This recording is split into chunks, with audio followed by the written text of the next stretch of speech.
I never played Ratchet and Clank Up Your Arsenal growing up, but always heard mixed things about it. For some people it was the best in the series, and for others it was the worst, with no in between. So I went in playing it for the first time for this video, not really knowing what to expect. We start by looking at the press start screen, and I like this one. You got Ratchet and Clank peacefully vibing, no real background music, but I do like the Going Commando one more, with them on the couch playing Ratchet and Clank or sometimes playing Jack 2. The original game also has a start screen that I really like, with the crickets and the ships flying by while Ratchet works on the ship.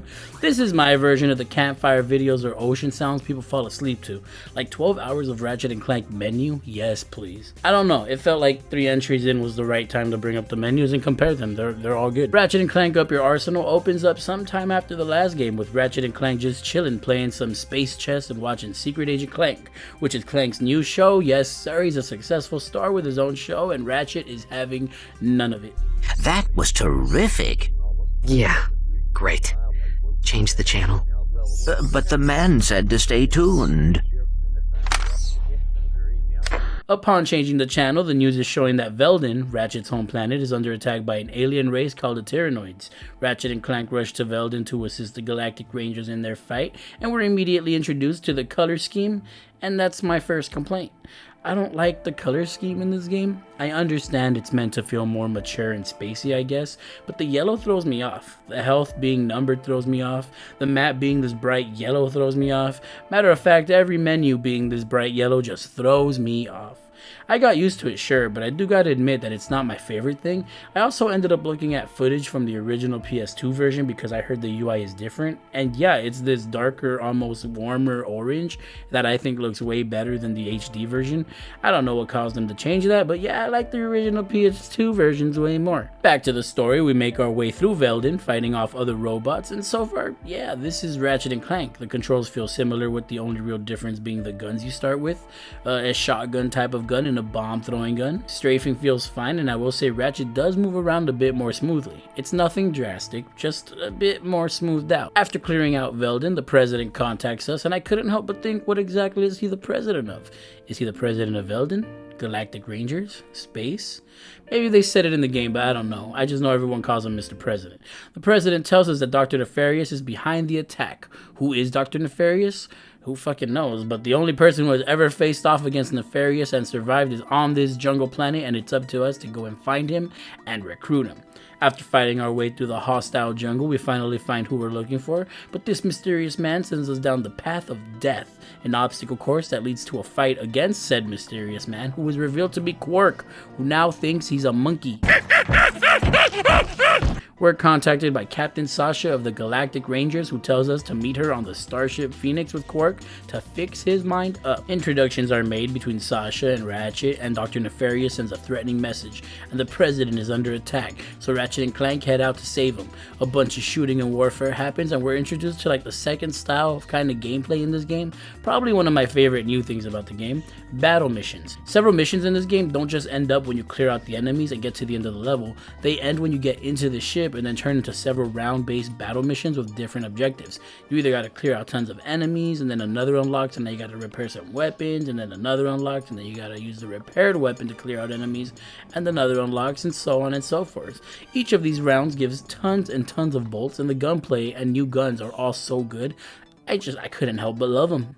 Later on in the game, for these battle missions, a lot of the planets open up to become big ass areas with objectives spread out, and if you die, you gotta start from the very beginning.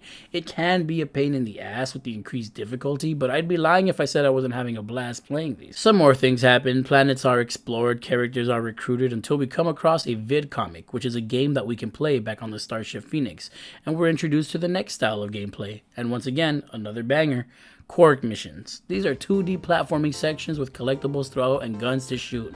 You can level up Quark's health and a boss fight to fight at the end. There are 5 of these throughout the story, and the controls are decent. There's a really good challenge to it, especially in the later ones, and I'm a big fan of the opening and closing cutscenes of each of these since it's in comic book style. And I know I said in previous videos that I don't like when video games show us pictures as a cutscene, but this is in comic book style, so it works, and the writing is just good. It gives us backstory on both Quark and Dr. Nefarious. We learn that Dr. Nefarious was human at at one point, and he went to high school with Quark, and Quark would bully Dr. Nefarious. Dr. Nefarious turned into a villain. Quark would stop him, and during a fight as adults, Quark injures Dr. Nefarious, and he thinks he's dead, but Dr. Nefarious is brought back in his current robot form and wants to turn every single squishy, as they call them, living person in the galaxy into a robot. Cut back to the Galactic Rangers, and Quark gets his memory and personality back. Ratchet and Clank explore a new planet and find a music video from Courtney Gears, who I originally thought was supposed to be a pornographic star, but turns out she's just a parody of Britney Spears. This goes out to all you robots across the galaxy. It's time for you and me to rise up and strike back. But anyway, in her music video, she's instructing robots to kill all the non-robot beings, and I gotta say, this is a banger. Ratchet and Clank try to get in contact with Courtney Gears and learn that the fastest way to do that is to participate and win in Annihilation Nation, which is the arena games from Going Commando, except I think they kinda suck this time around. Okay, well maybe they don't suck. They definitely try and introduce some new ideas to make up for certain things, but it just doesn't sit right with me if I'm gonna be honest. This time around, there's an obstacle course to run through, and yeah, it's cool because certain rooms have two different paths, and there's an arrow that randomly chooses which door you're gonna go through. But then the arena fights themselves kind of drag and slow the pacing down. Sure, there's turrets and traps all over the place, but the objectives just feel recycled and uninspired. And the bigger boss fights kind of feel like they dragged, if I'm gonna be honest here. Going Commando felt so hectic and switched it up with these anti-gravity rounds where the floor would be lava, and I personally liked the boss fights in that mode. Whatever though, because Ratchet and Clank win Annihilation Nation and meet up with Courtney Gears, who gets all freaky deaky with Clank. I've got a few secrets of my own that might need your special investigation. Yes, I will report your concerns to the proper authorities. She agrees to help us if we get her a spot on Clank's TV show, Secret Agent Clank. The next level is a Clank level, and I actually don't even think we play as Clank all that much in this one, which is kind of a shame because they could have done way more with the Secret Agent Clank style levels.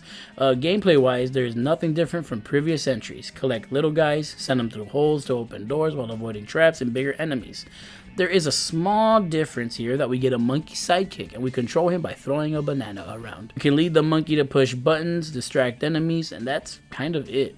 Sometimes he would get stuck and I had to mess around with where I threw the banana, and that was kind of annoying, but overall, yeah, these are just more of the same. There's, I think, only one time that we play as Big Clank, and that's also when we're filming Secret Agent Clank. I'm a fan of the scenery here, being on the TV show set and destroying all the cardboard buildings. It's a fun little setup, but again, I could have used more of the Secret Agent Clank stuff. Once Clank finishes filming, Courtney Gears gets all freaky deaky again, but it's a trap, and she knocks Clank out and takes him to meet Dr. Nefarious, who is a huge fan of Clank but thinks everything happening on the TV is real. I believe there has been a misunderstanding. Secret Agent Clank is merely a fictional character I play on the horror video. Lies! Squishy lies! Oh, Len, I can't. It's not right. You're my cousin's uncle's son. Lies! We cut back to Ratchet, who is worried that Clank is taking so long and finds the movie studio under attack. After clearing it, Clank makes his way back to Ratchet and he shows up like nothing's wrong. But uh-oh, it's secretly an evil Clank. We spend a couple of hours exploring planets, saving people, gathering intel, a little bit of this, a little bit of that. Eventually we face off against Courtney Gears, and the music playing in the background is the instrumental version of her music. And it goes so dang hard.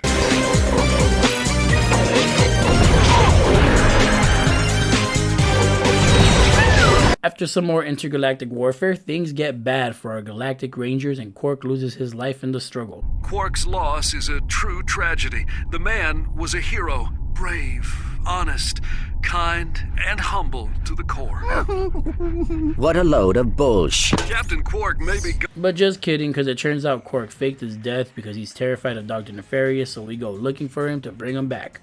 Somewhere around here we find out that Clank was actually not really Clank but Clunk, and we rescue Clank, but I'm not sure when that happened. There was a lot of story going on, and I'm not gonna lie, the difficulty was stressing me out at this point, so I was struggling to keep up with the events when I was also trying to keep myself alive. And that goes double, no, triple, no, quadruple times for the final level in this godforsaken game. The final level sees us trying to catch up to Dr. Nefarious to beat his ass. Is that really what's going on? I don't remember. It's all a blur. The level starts with us on this platform and these 2 guards, well, guarding this door. I use some rockets and blow them up and even level up my new rocket gun. Hell yeah. I make my way down, go through the door. I clear out the following enemies, taking quite a bit of damage, but it's okay. We run up this wall. Uh-oh, another ambush. Take another decent hit. No worries. Uh-oh, there's a Tyrannoid guarding the gate. So I disguise myself as one and talk to him and get this quick time mini game where if I pass, I convince him to open the gate. But if I fail, I tell him, would you like to buy a pre-owned crotchetizer? It's okay though, because I convince him. I fight my way through more enemies, not gonna lie, struggling a bit as I was pushing through because I was pushing through. Just kidding, I died right here. And okay, well, I'm sure it won't send me all the way back to the beginning. Okay, well, I stock up on some ammo, shoot the guards outside with rockets, level up the rockets again, shoot the robots inside, and I die. Okay, no worries. Stock up on ammo, shoot the robots outside, head inside, and die. Ammo, rockets, head inside. I take a bunch of damage on the bright side. All the gates are unlocked, so I just gotta run on through, clear out the area, head this way, take down these guys. Oh, that's a lot of damage. No worries, just gonna rush on through, take these guys down, solve this little puzzle right here. Door opens, tons and tons of enemies. Now I'm taking way too much damage. Buy ammo, shoot the guards. Struggling a bit, even though I already did this. I don't know why I'm struggling so much. The good thing about Ratchet and Clank games is that puzzles you solve before dying stay solved, and this time for some reason I messed this jump and I died. Okay, whatever, no biggie with Iggy. Run, take a bunch of damage, solve this puzzle again, even though I just said the puzzle stays solved when you respawn, so I don't know why I gotta do this one again, but whatever, I solve it. Run outside, take way too much damage and run out of ammo of any gun that could have gotten me out of this situation, so now I'm stuck behind cover. Radiated bullets bouncing off the wall, me standing there waiting for the right time to strike. Oh shit, it's time! I shoot out these turrets and they don't do anything even though the enemies are all right there. Dodge jump the bullets. Look at me go, dude. I'm a fucking gamer. I take a look at the map to see if there's anything I can find ammo wise and throw these little bomber guys that really don't do anything at all in the situation. I pull out the laser sniper and I get a shot in. I run a victory lap before getting back to cover. I run back and forth, seeing what the situation is before looking through weapons. I pause the game while I Google a cheat code to get health back and I found nothing. I decide to put the shield up and successfully take down one of the guards and prepare myself to do it on the other side before this stupid random bullet hits me and kills me. Run it back, baby!